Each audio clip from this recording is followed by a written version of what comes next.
Hello YouTube, happy Monday. Today I've got a treat for you. I'm not going to work with any of my snakes, but I'm going to work with my last remaining tarantula. She needs a good enclosure clean. She has for a little while, and I'm going to show you just how I do that and how I manipulate something like a tarantula. I really don't want to say handle. I don't like handling these animals. I have a few times, especially when I first got one. It was, like, oh, take it out. This is so cool. And that was a Chilean rose hair, Grammostola porteri. But I really don't like handling the spiders because they, unlike snakes, you cannot condition them to be socialized and to get acclimated to handling. Some may tolerate it, some just don't. And what I've really found with these animals is they're really prone to just mood swings in general. So you might have one that you think is real docile and you can pick up and handle and you have all your techniques to do it. And one day that animal might just flip on you, might bite you. Some will rear up into like a threat posture beforehand, warning you they'll bite you. Some will just bite out of nowhere. And nobody wants a spider bite. Tarantulas, they're pretty gnarly. They have little fangs. So, even if you have one that doesn't have a very potent venom, a lot of New World species, it's going to be more like getting stung by like a wasp. But one, I don't want to get stung by a wasp, and two, it's those claws, or those fangs rather, especially the bigger that animal gets, you run the risk of it just doing a lot of mechanical damage to you, just really messing you up by sticking sharp fangs into you and moving them around. The one that I'm working with now, she is, like I said, the last one that I have. She is a Brachypelma amelia, or sometimes called, I believe, a Mexican red leg. I don't like using common names with tarantulas, even more so than something like snakes.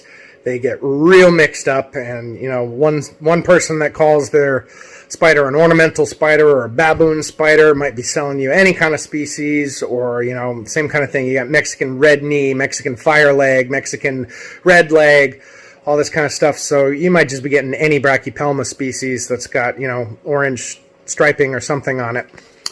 But this is probably my favorite New World tarantula. I just think they're gorgeous as far as their patterns.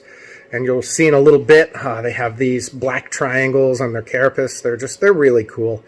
And the one that I have she's pretty calm, usually, which is unusual for this species because they're not usually one to bite, but they're usually pretty skittish and really prone to flicking hairs.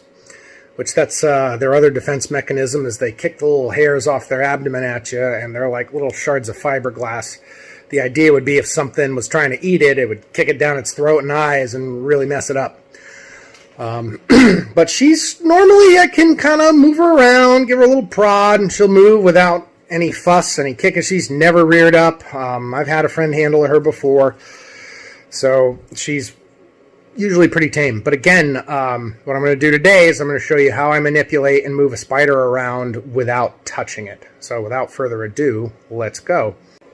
All right, so here we go. What we're going to do today is we're going to be looking for just marks like that. We're going to look for any leftover food boluses, so like just the remains of crickets all dried up and stuff. And just little marks anywhere that she might have a poop hidden or something. We're just going to try and find that, clean it up. Like there's a little piece of cricket. Just basically remove a small layer of the substrate. I don't have any more right now. This is all eco earth, so coconut fiber. And it's not really going to matter. She doesn't have too much space to fall. And they really can stay on this stuff for just super long times as long as you're cleaning it up. So let's get her out. Alright, so she's in this little critter keeper. I like these for some species. They're nice because they're just good display, and they usually have a little trap door there for feeding. But I've housed many a tarantula just in like a sterilite tub with a little bit of holes drilled in it or whatever. And I find those, look at her, isn't she beautiful? They're so cool. I do miss keeping a lot of these guys, but I enjoy working with the snakes a lot more because, again, you can kind of interact with them and form a relationship with them. But I figured if there was one tarantula I'd keep, it was going to be her. She's always going to be out in the open. I don't even really need to give her a hide. She's fine, just chilling. And she's just beautiful. So even if she's kind of like a pet rock most of the time, as far as having something to display, I think she's definitely the one to have. She's probably only about 3 inches, and I have had her for a long time now, probably about 3 or 4 years maybe. They grow painfully slow. Give her another couple years, and she should hit more like 4. And eventually, this is a tarantula that may get a 5 to 6 inch leg span. But right now, she's maybe only half the size she's going to be. I don't feed them often. I feed them maybe once a week to maybe once every other week, and she just gets a cricket. But again, that's because they're such a slow-growing species. They can easily be overfed, get real fat, and they kind of risk rupturing their abdomen more if it's getting real big and overweight. All right, so what I'm going to do first is remove this water dish. I do not want to... Yeah! All right, there you go! So what that is there, right, that's not her getting defensive.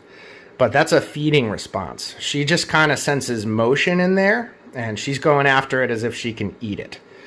That is the first time, however, she's bugged out when I removed her water dish. So what we might try and do instead is maybe see if I can contain her first. It would be easier to do without this. Let's see if we can kind of, one more time, get this out of here. Come on, girl. There you go. See? She kind of realizes that wasn't food. All right, so the simplest way to maneuver these animals is in what we would call a catch cup, which essentially just get yourself a little deli cup. Now I'm going to gently try and put this over her, get her to maneuver herself so she can get under it.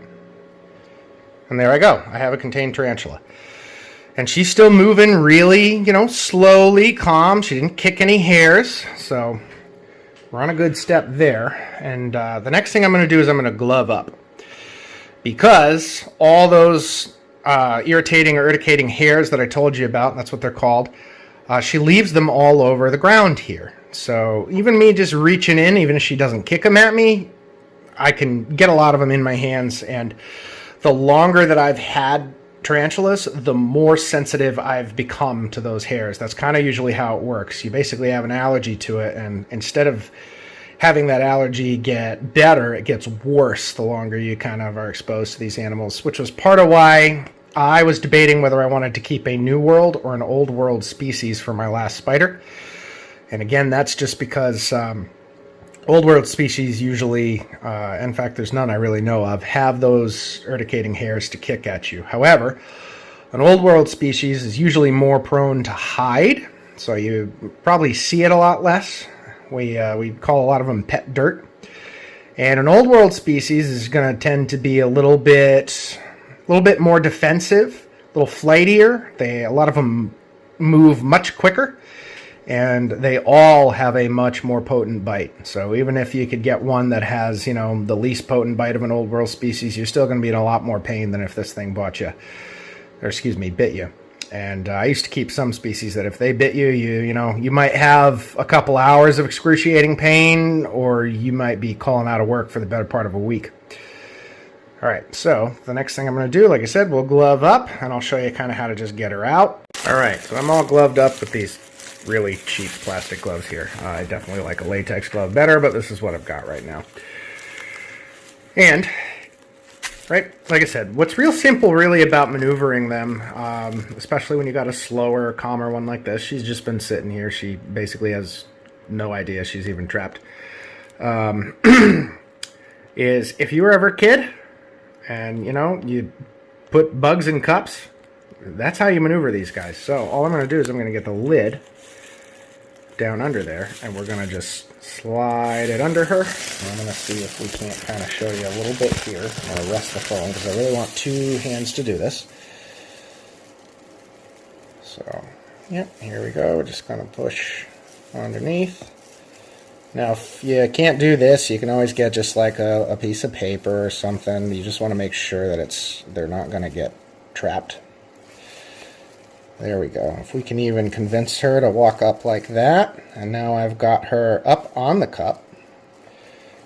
Now that she's kind of stuck to it, there you go. Just gently, you don't want to pinch them or something like that, so just try and gently maneuver them.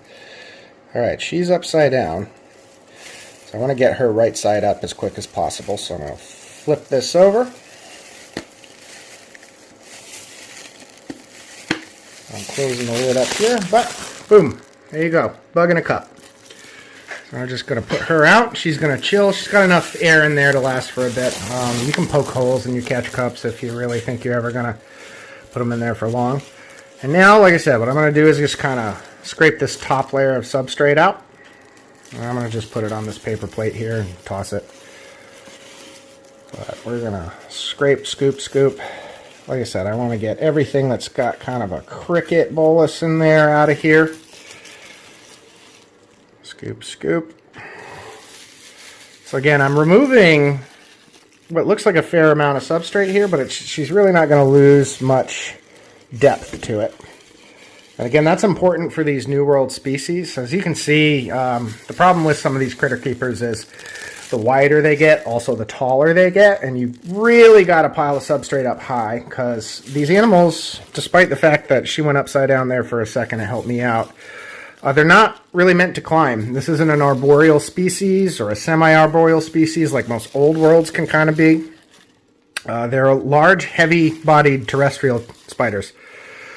So they run the risk of, if they're, messing around climbing the walls and stuff, they actually run the risk of falling. And if they fall from too high of a height, they can rupture their abdomen and bleed out. So you always want to make sure that the substrate is deep enough. One, if the spider wants to burrow even. Some of them like to do that, especially as babies. And then two, the idea is to make sure that it's high enough so that if they took a tumble, they wouldn't hurt themselves. Alright, so that's about all I want to kind of remove. I can kind of see a couple more pieces of cricket here that I want to get out. My next step is I want to just clean all this poop. That's kind of what that white filmy stuff there is. Give me 2 seconds, and it's real easy to do that. What I do is I just take a paper towel, I'm going to wet it down.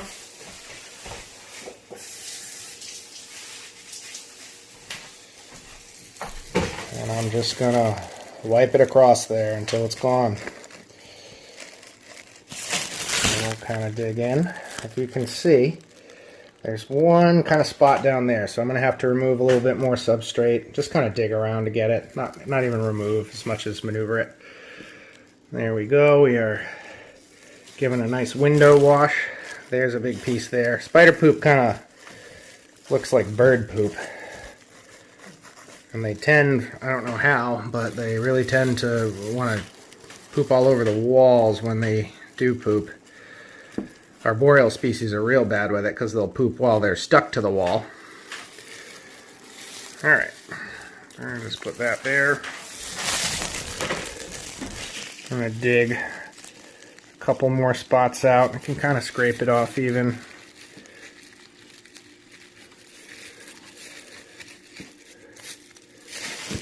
We're going to look. There's a little spot. There's a little spot, and there's a big spot. So just kind of getting all that gross stuff out. Alright, I'm going to do that, and I will show you when I'm putting her back, because I'm sure this is the boring part. Alright, so we're about ready to put her back. I'm going to clean out and fill her water dish. I can just kind of rub and scrub the shit in here off. Forgive my language, I am going to try and keep this channel mostly family oriented here. So we'll say today's episode's rated PG.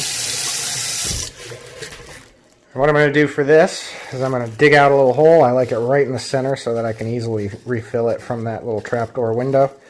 So dig, dig, dig. And I want the dish kind of buried.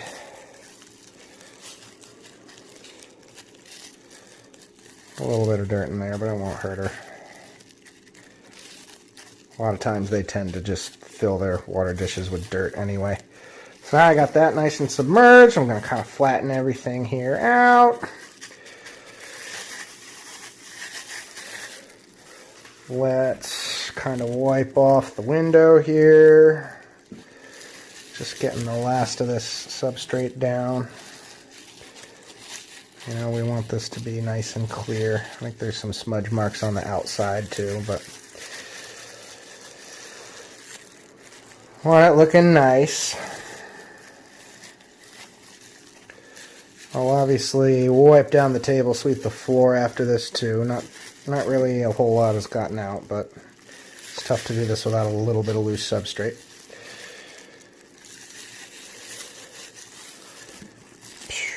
You guys aren't getting a great view. Alright, that's good enough. Let's get her back in here. So here's what we're going to do.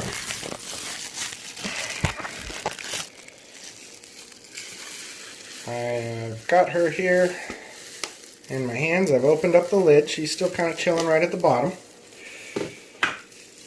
Now, since she is at the bottom,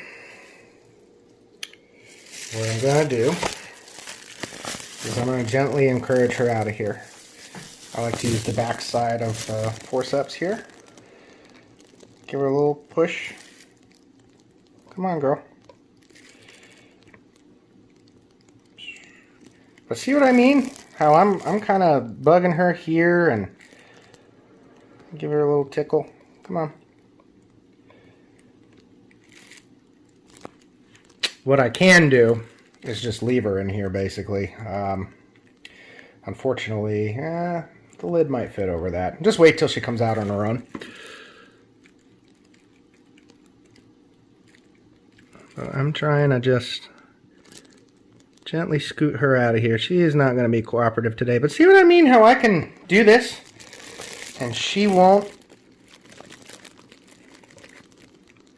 You know, she's not kicking hairs. She's not flipping around to bite. She is very, very gentle. Again, what you saw earlier, though, was just a feeding response when I was kind of jiggling around the water dish.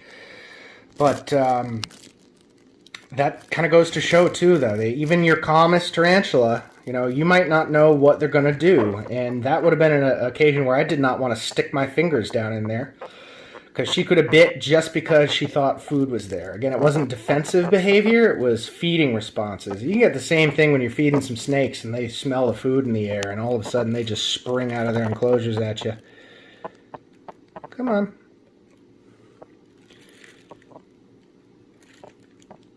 Alright, so she doesn't want to come out, so I'm just going to leave that in there for now, and she'll come out on her own. Alright, so there she is. Her enclosure in that thing. When she's out of there, I'll grab that sucker out of there. But if anything, you know, I think she might just be nervous. And, you know, she doesn't want to come out in there because she feels like, even though I trapped her in there, that's a safe space for her. She doesn't know what's going on. So that's kind of where we're at. But again, that's how you manipulate one of these animals. And if they're not cooperating with you, you got to find something like this, you know. A lot of times when I'd be unboxing one and putting it in its new home. There we go.